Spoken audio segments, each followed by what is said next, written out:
our number one concern is safety, is getting from point A to point B. But sometimes, it doesn't really happen 100% fault-free. We either get cut off, or we're stuck behind somebody going 35 in the 50 zone, or we get involved in an accident. And sometimes it happens to be an elderly citizen driver. Now, I'm not here to talk about why every elderly citizen shouldn't be able to drive or obtain a driver's license, but I'm here to discuss some problems that are occurring today on the road because California is allowing drivers to drive when they're truly not able to perform safely on the road. So today in the speech, I'll talk about first some problems that are occurring on the road. Second of all, I'll talk about what's causing this, why are they being allowed to drive.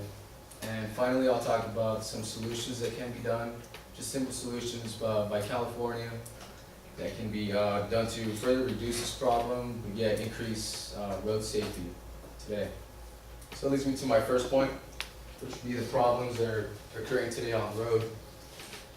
Like I said, I don't believe every elderly should not be able to drive, just the ones that aren't able to. According to smartmotorist.com, elderly drivers are responsible for 19% of traffic fatalities and about 18% pedestrian fatalities. And they also note that this often occurs in intersections when they are mandated to do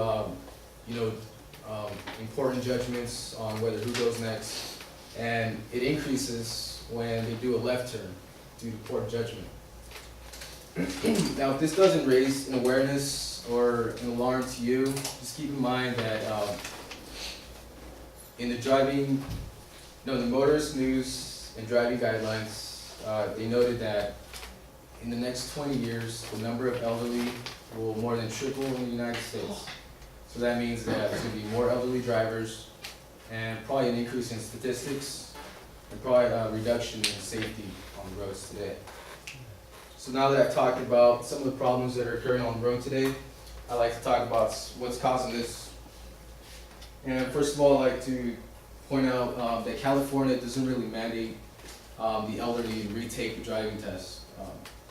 They only mandate it if you are involved in a fatal car accident or have been involved in 2 to 3 or more car accidents in 1 year.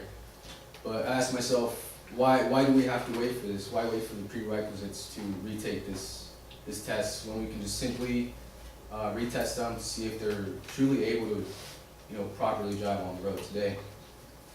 Another factor that I think leads to these problems are that with age comes a change in lifestyles and also physical changes. For example, the elderly have to by daily take some medications which can impair driving and make it a risk for them and risk for us on the road.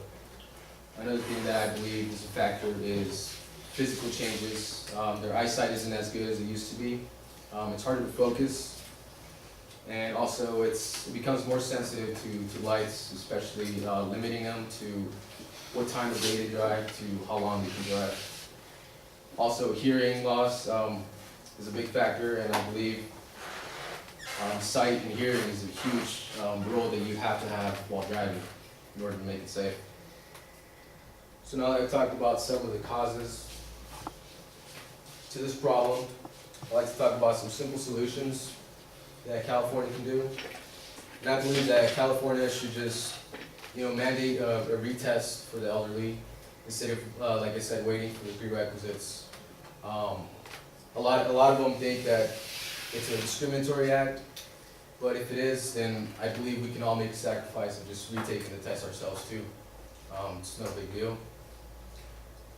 The state of Pennsylvania right now, what they allow is doctors to call and advise the DMV to retest some of their patients that they believe aren't able to perform 100%.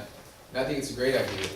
California should take that into consideration, where they can get a professional point of view of their patients and being able to advise the DMV of whether to retest them or not.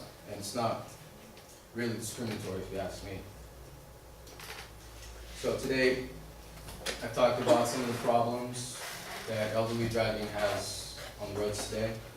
I've talked about some of the causes that cause these problems on the road, and just some simple solutions that can be done. So hopefully I've backed up what I said with some strong points, and next time you're on the road, just remember my speech today, and just thanks for taking the time to listen to what I said today.